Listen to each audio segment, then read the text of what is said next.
porn mom. That's what my kids call me. Embarrassing, right?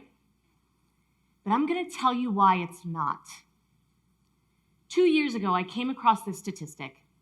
More than 30% of boys between the ages of 18 and 24 have erectile dysfunction. As the mother of 3 teenagers, I was in disbelief.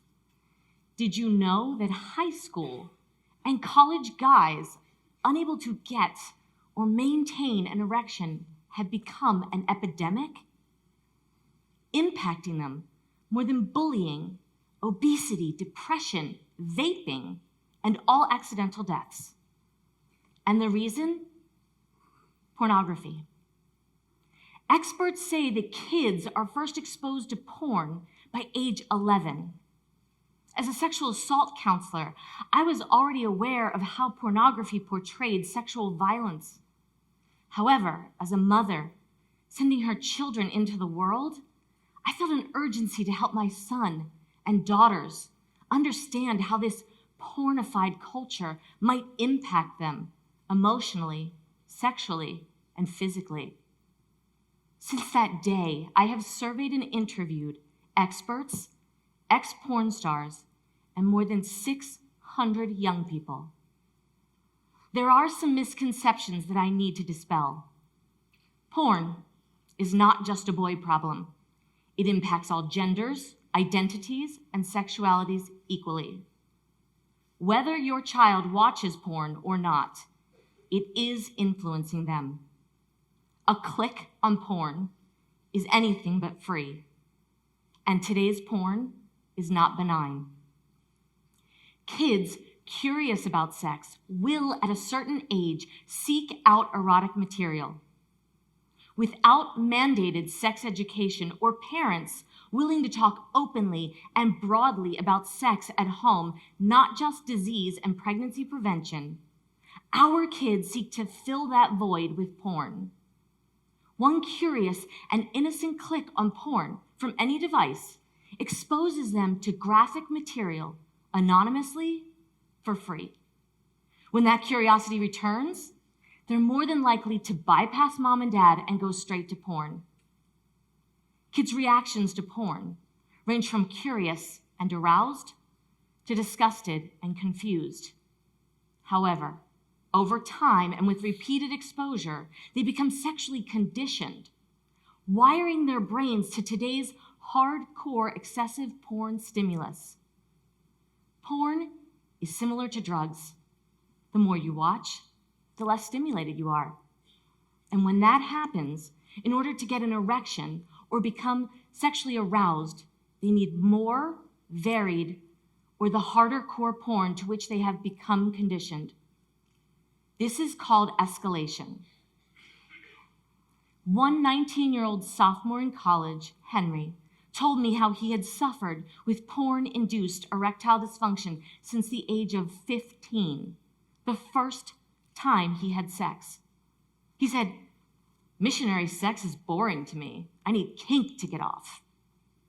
Porn kink is the reason that he often cheated on his girlfriend who wasn't as adventurous in porn sex. Boys like Henry are part of our communities, our religious institutions, our schools, our families.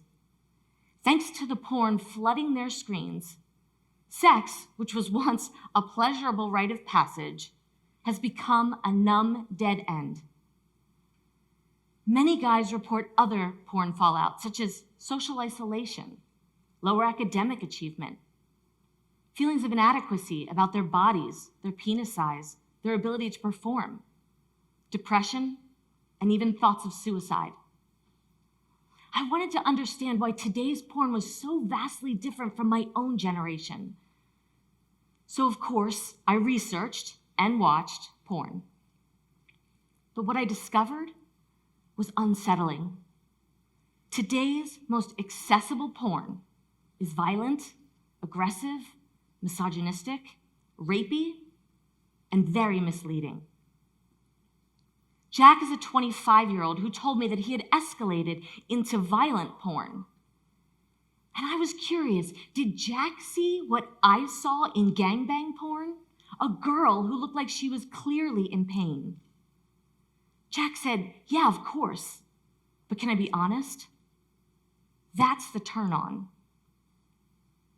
I wish I could say that Jack's sentiments were uncommon. But like many of the guys that I spoke to, Jack wanted me to understand that porn had skewed the type of sex that aroused him. He said, I didn't start by watching rape fantasy porn, but that's what I escalated to. Girls. Girls have equally troubling porn conditioning, though statistically they watch less of it. Remember Henry, who cheated on his girlfriend because she wasn't following the porn sex script? She's one of millions of girls who subconsciously get the message that this is what is required to be sexy and to keep your guy. I had no idea until 18 months ago when my daughter showed me this viral meme that said, choke me and tell me that I'm pretty. The choking had become commonplace in porn. In my research, college women validated that in fact it had become mainstream. 70% said the choking is part of their normal sex play. Maybe that's easier to believe when you know the statistics about porn today. 88% depicts physical violence against women. 40% shows verbal violence. But the glorification of these porn ideals doesn't just end in pornography. It's part of our movies, television, social media. Our daughters learn over and over again that this is what love, sex, and desirability look like. Is there any one of us who can't relate to wanting to be desired, particularly as a teenager? So how do they learn to become desired? Especially because girls tell me all guys watch porn. They report feeling pressure to become the porn star. 56% of today's porn depicts anal sex. Of the women, the college women that I surveyed, 55% are having anal sex, but just 2% reported enjoying it. Many found it painful. So I can't help but wonder, are our daughters acting out of their own organic sexual desire or some sort of porn indoctrination? I know that it's not easy to talk to your kids about sex. You probably never even thought of talking about porn. But with the universal availability of porn today and its damaging and misleading messages, we no longer have the freedom to say nothing. In my research, I understood that my then 13-year-old son, Oliver, had probably seen porn before. And so I asked him, what do you know about the women who perform in porn? As I suspected, he said he knew nothing. So I told him about Cece.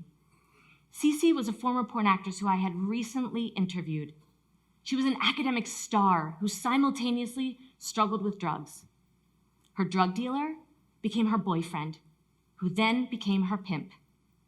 He encouraged her to try webcamming and escorting. In fact, the first time that Cece had sex was on an escort date, something her pimp boyfriend told her she would never have to do. Cece confided in me that that broke her. And from there, it was a straight shot into pornography, where she performed in over 100 films. I told Oliver, my son, what Cece taught me about life in porn. She and the other porn actresses were never referred to by their name.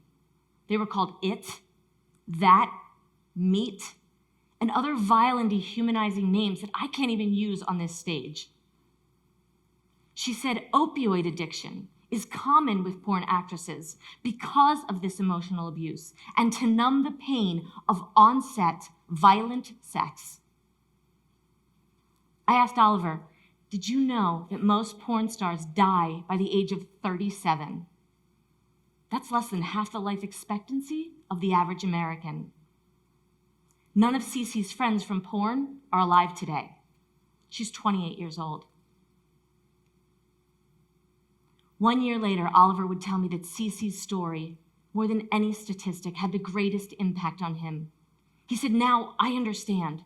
A click on porn is my acceptance of how that video was made. And I never wanted to be part of hurting anyone.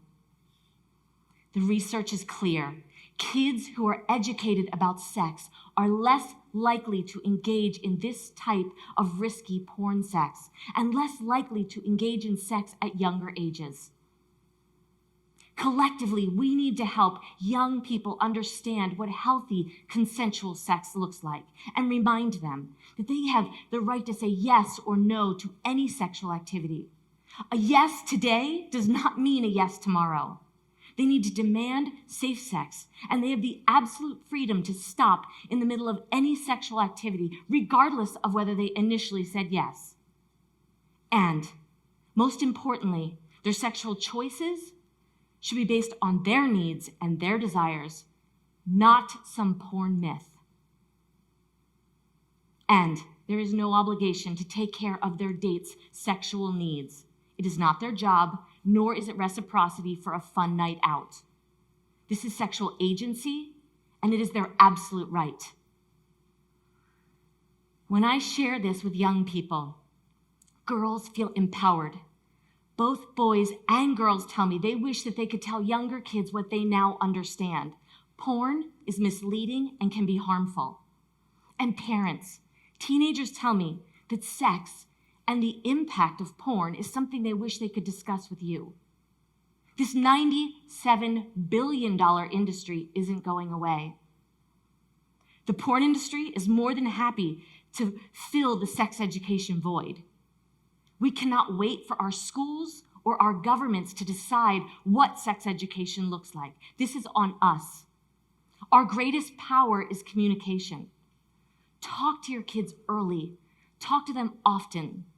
Talk to them about porn before it sneaks in. Help them to understand the devastating impact that porn can have on their minds, their bodies, and their relationships. And that absolutely someone will pay the price for that free click on porn. It's never too late for this conversation. Your kids may never call you porn mom, but at least they will know that they can call on you. Thank you.